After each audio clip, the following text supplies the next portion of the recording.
चर्चाएं social media पे उजागर हुई है, आपका पक्ष क्या है, क्या कहना चाहेंगे आप? देखिए, कल भी जो पर्यवेक्षक आए थे उनसे भी जब मुलाकात हुई थी, सारे प्रत्याशियों को बुलाया गया था।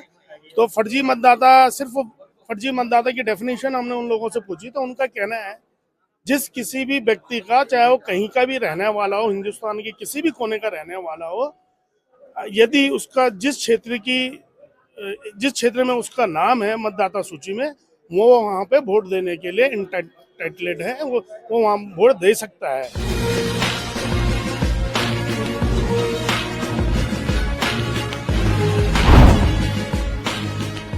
फर्जी वोट का मतलब हमने जब उनसे पूछा तो उन्होंने कहा फर्जी वोट सिर्फ ये है, यदि कि आपके बदले का वोट कोई और दे देता है तो उसे बोगस वोट या फर्जी वोट कहा जाता है। किस तरह से आप इस चुनाव को देख रहे हैं?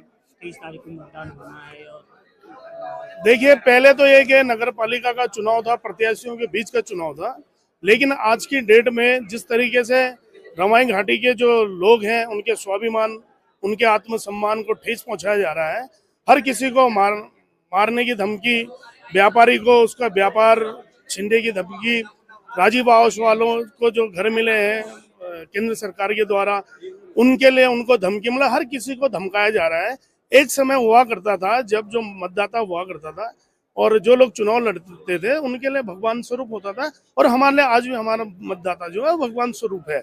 और लेकिन आज की डेट में अजीब सी कहानी हो गई है बड़कोट में कि लोग को धमकाया जा रहा है। मतलब ऐसे लग रहा है कि जैसे मतलब किसी मतदाता ने कोई गुनाह कर रखा है और हर मतदाता उनको चोर नजर आ रहा है। तो बेसिकली अब ये चुनाव नगर पालिका का चुनाव प्रतिद्वंदियों के बीच नहीं है। अब ये चुनाव हमारे जो चुनाव है ये संपूर्ण रवाई घाटी का चुनाव है, और ये रवाई घाटी का स्वाभिमान और आत्मसम्मान बचाने का चुनाव है। यहाँ पे माफिया का आरोप लगाया जा रहा है कि आप देखिए, हम खनन का व्यवसाय करते हैं, यदि उनको हम माफिया नजर आते हैं या वो हमको माफिया की संज्ञान देते हैं तो क्या दिक्कत परेशानी उसमें? हमारे जो कर्म है और माफिया के जो कर्म होते हैं जनता उससे भली भांति जानती है। तो अब ये जनता निर्णय करेगी कि हम माफिया हैं या क्या है, उस चीज पे हमें नहीं जाना है। लेकिन मुख्यमंत्री जी के बगल में जो सज्जन बैठे थे, शायद उनकी पार्टी के वो प्रवक्ता हैं या क्या है, हमारा भी जो खनन का काम है वो एक गांव में है। उस गांव में की जाके आप स्थिति देखिए, पिछले 10 साल पहले कैसी थी, आज उस गांव की आप स्थिति देखेंगे तो उस गांव की स्थिति कैसी है। और जो सज्जन मुख्यमंत्री जी के सामने के बगल में बैठा था, उनके प्रवक्ता हैं शायद, वो खुद खनन का व्यवसाय करते हैं, और उन सज्जन को ये शर्म नहीं है। उन्होंने अपने गांव का जो उनका वो पुल है, जो अगर वो पुल गिर जाए तो उनके गांव की कनेक्टिविटी खत्म हो जाएगी और तमाम दर्जनों गांव की कनेक्टिविटी खत्म है। उन सज्जन को ये शर्म नहीं है कि भाई ये चले ठीक है, उनका व्यापार है ठीक है, लेकिन उन्होंने मतलब वो जो पुल है वहाँ पे, और मैं तो मुख्यमंत्री जी से कहना चाहूंगा कि मतलब जरा उनका भी जो कार्य है उस पर भी जरा वो संज्ञान ले और कम से वो कार्य करें, अपना खनन का करें, कुछ भी करें, हमें उससे कोई मतलब नहीं है। लेकिन वो जो पुल है जिससे हमारी जनता का आवागमन है रवाई घाटी की, उस पुल को क्षति ना पहुंचे, इतना हमारा आग्रह है उनसे। आज मुख्यमंत्री को खुद यहाँ बड़कोट आना पड़ा और चुनाव प्रचार में उतरना पड़ा, क्या इतना टफ हो गया है नगर पालिका का चुनाव? देखिए, ये चीज टफ है आसान है ये तो वही लोग जाने, उसमें हमें बहुत ज्यादा नहीं कहना। मुख्यमंत्री जी आए हैं रवाई घाटी में, और रवाई घाटी में उनका बहुत बहुत धन्यवाद, और संपूर्ण रवाई घाटी की तरफ से उनको प्यार भरा नमस्कार और उनका स्वागत। आपका विजन नगर पंचायत? देखिए, हमारा विजन तो देखा हमने बारी बारी बोल दिया है। हमारी जो सोच है नगर पालिका को लेके वो हमने सब बोला है। हम और आज ही नहीं बोला, हमें जब भी कहीं बुलाया गया, आज हम एक्टिव पॉलिटिक्स में, अलग बात है, हम आज तक नहीं थे।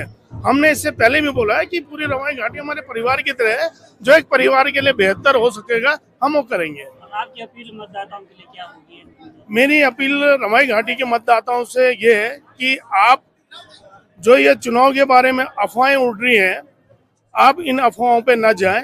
जिस किसी मतदाता का नाम मतदाता सूची में है, एक बार वोट देने के लिए आप बूथ तक जरूर आए। मैं विश्वास दिलाता हूं, क्योंकि सरकार चाहे किसी की भी हो, सरकार का हमेशा ये मत रहा है कि मतदान ज्यादा से ज्यादा हो, जिससे कि सही प्रतिनिधि आपके क्षेत्र का आ सके। सरकार कभी नहीं चाहेगी, ना निर्वाचन आयोग चाहेगा कि मतदान कम हो। सवाल है, कोई एक इंक्लॉज कोई आपका कानून की दृष्टि से जिससे ये मतदाता सुनिश्चित हो? देखिए, जो जनप्रतिनिधि अधिनियम है 1951 जो है, उसकी धारा जो 19 और धारा 62 में साफ साफ के में लिखा गया है, आपकी सिर्फ एक ही कंडीशन है वोट देने के लिए कि आपका नाम मतदाता सूची में होना चाहिए और इसके अलावा कुछ नहीं है। और आपके पास एक आईडी प्रूफ होना चाहिए कि आप किस फलाना आदमी फलाना है। उस आईडी प्रूफ में चाहे कहीं का भी एड्रेस हो, वो काउंट नहीं करता है। एड्रेस कहीं भी हो सकता है। मैंने कई बार अपने क्षेत्र से बाहर वोट दिया है। मेरे पास जो आधार कार्ड है वो मेरे गांव का है। मैं दिल्ली में वोट ही दिया, एक बार मैंने कलकत्ता में वोट किया था। तो मतदाता सूची उसके लिए सिर्फ एक शर्त है। खबरों में अब तक के लिए बस इतना ही। फिर होगी आपसे मुलाकात, तब तक के लिए नमस्कार और देखते रहिए पहाड़ दूरदर्शन न्यूज। ऐसे ही लेटेस्ट अपडेट पाने के लिए हमारे चैनल को सब्सक्राइब करें और तुरंत नोटिफिकेशन पाने के लिए बेल आइकन प्रेस करना ना भूलें। यदि आप हमें फेसबुक या इंस्टाग्राम के माध्यम से देख रहे हैं तो हमारे पेज को फॉलो जरूर करें। धन्यवाद।